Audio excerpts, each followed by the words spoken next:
Hey guys, it's Matthew here, and welcome back to my Build of the Week series, which apparently exists because I make a lot of builds and pretty much at least one every week. So today I am here with a Voltaxic Lightning Arrow crit-based Ranger, and the basis of this build is essentially the same as what the Wind Ripper would be like, except it's scaling pretty much entirely Lightning and wearing a Voltaxic. So the passive tree, the gearing, and everything else is pretty much the same. You change out a few gems and a few key items to make it quite a different result. And the result is that you deal only chaos damage with a very minor amount of fizz and cold, and that causes you to become reflect immune and not have to worry about resistant mobs. Now, I've been having a lot of fun playing the build, and I found Lightning Arrow to be probably the most efficient way to kill things with the build. Lightning Arrow paired with Chain, that is. And it has just been walking through pretty much all the content the game has to offer. I do use Tornado Shot for single target encounters, such as the bosses at Atziri, because nothing seems to hold anywhere near as much damage as Tornado Shot does for single target, so it's kind of a necessary evil. As you can see here, the Vals die pretty much as fast as they ever have on any character. Same with the Atziri clones. Let's have a look at exactly what it takes to build this face roll of a character. The character at the moment is level 89, and I was using a Voltaxic ever since level 64. That is when you can swap over to it as soon as possible, and I highly recommend doing it. That's when you start your face roll adventure. Voltaxic itself has a shitload of lightning damage, a good bit of attack speed, and converts all of your lightning into chaos. So then your chaos can also shock, and it leaves pretty purple corpses all over the place. Now, the biggest weakness of the Voltaxic is it only has 6 crit, and there's nothing you can do about that. So in the long run, we have a 50% crit, about 51 with our goal amount, and fully buffed I have about 60 crit. Now that doesn't matter too much considering I attack so fast, and it kind of balances itself out, but you do notice some no crit streaks here and there, and that's basically its biggest weakness, but it still works out pretty well. On top of that, running just pretty standard setup for a ranger, I did try and go as much DPS as I could because I really wanted to etch out the DPS possibilities of the build. So I'm using a Rat's Nest, a Malagaros, and some decent enough jewelry and quiver to squeeze as much DPS out as I can. In the end, fully buffed, I have something like 70,000 tornado shot damage on GMP, that is with a 6 link, and almost all of it is chaos, as you can see. Likewise, when I'm in my AoE setup, put in Lightning Arrow and Chain, I end up having Lightning Arrow, Blood Magic, GMP, Wed, added Lightning, and Chain. And that brings me up to about 38,000 Lightning Arrow Chain DPS, which obliterates any screen you try and attack. So the best thing about the build is essentially you can run every single map mod because of how much chaos you do, and don't have to worry about any sort of minus max, early weakness, fizz reflect, early reflect. None of that matters. You basically just alch maps and go as you please. So, why did I choose Chain? I think Chain gives you the best clear speed, and when paired with Lightning Arrow, it seems like it covers the greatest range spread out, as well as killing packs really close together, just as quickly as possible. Better than the experience I've had with Split Arrow and Chain, and better than the experience I've had with Tornado Shot. I feel like Lightning Arrow is probably the strongest for this build.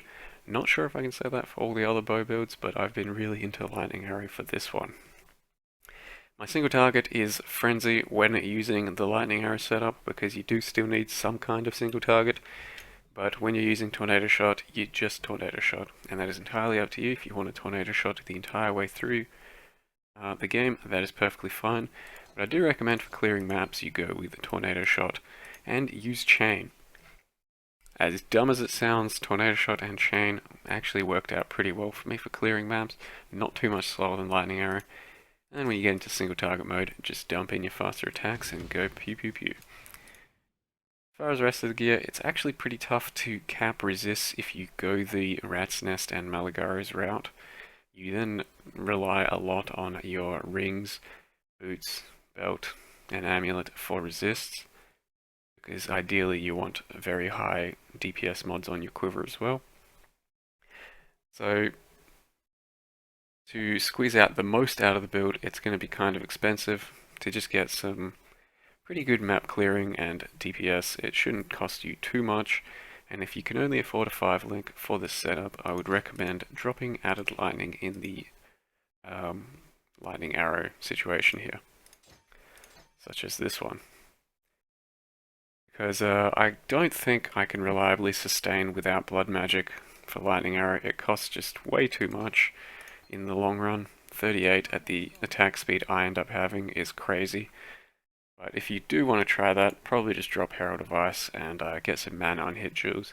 People say it does work for them. I think it would just be a bit too clunky for me, so I decided to just drop in some blood magic. As far as passive tree goes, it is very similar to the Wind Ripper builds that I've made in the past, and most crit elemental builds that I currently play. Start off as a ranger, and you go through and grab all the good stuff, all the bow stuff, all the crits, and the jewel sockets as you can. As many frenzy charges as you can. I only end up getting 2 here. This third one just seemed to be a little too far away for me, but it might be doable if you grab that, and rework the passive tree just a little bit. Arcing Blows is a pretty good choice if you're going up this way as well, and it helps fill out a bit of int. A static electricity jewel over here gives you 1 to 92 lightning damage, and that is the best place for it. I highly recommend putting one in there. Aside from that, it's all pretty straightforward. Jewels, I have pretty much the perfect jewel for the build right here. Ideally what you're looking for is some life, and then any mixture of crit multi, proj damage, lightning damage, attack speed, bow attack speed. All of that will be good stuff. This jewel over here is very close to that kind of jewel, but it's only got 3 useful properties for me. Still a very, very useful jewel, and kind of what you should be looking for the build. Aside from that, get as much life as you want. Can get a bit more if you're playing hardcore, and I would recommend it. If you want to take this build to hardcore, I probably just would not use something like a Rat's Nest or Malagaro's, maybe only one of the two, and try and fill out more life than I currently have, since I only have half amount of life here, half there, and this is very half as well. You could go well over 5k if you really wanted to. And lastly, I'll just talk about my chest choice. I think a large evasion chest with Ondars, or arrow dancing, paired with acrobatics, gives you a pretty good amount of ranged defense, and you keep everything at ranged anyway. So that's the choice I've made. It helps fill out your resists for these 2 items, as well as giving you some good life and a high amount of evasion. Other choices, a lightning coil, probably the safest option, but it would be immensely hard to cap resist with it. So tread carefully when trying to go for that OP chest. Lastly, I will mention Atziri Flask is the biggest bulk of your sustain on this build. When you press it, you get 2% leech, and that keeps you up entirely. If you don't have a Taste of Hate, I would dual wield Atziri Flasks. And it's something I probably want to do even with a Taste of Hate, because these just seem so much stronger. Gives you a lot of damage, as well as giving you the leech for the build to sustain pretty much entirely. And Blood Rage takes away just a little bit of your life, because you don't have entirely enough life regen to sustain it. Something like 3.8% out of the required 4. Gives you a good attack speed buff, and that's where you get your frenzy charges from, as well as getting your power charges from the Herald of Thunder, Herald of Ice, Curse on Hit setup. This was the Voltaxic Arrow Crit bow setup. It's been a lot of fun. I highly recommend trying the Voltaxic. It's a lot more damage than I thought it would be, and I hope you guys have similar success. I've been Mathel, and I'll see you next time.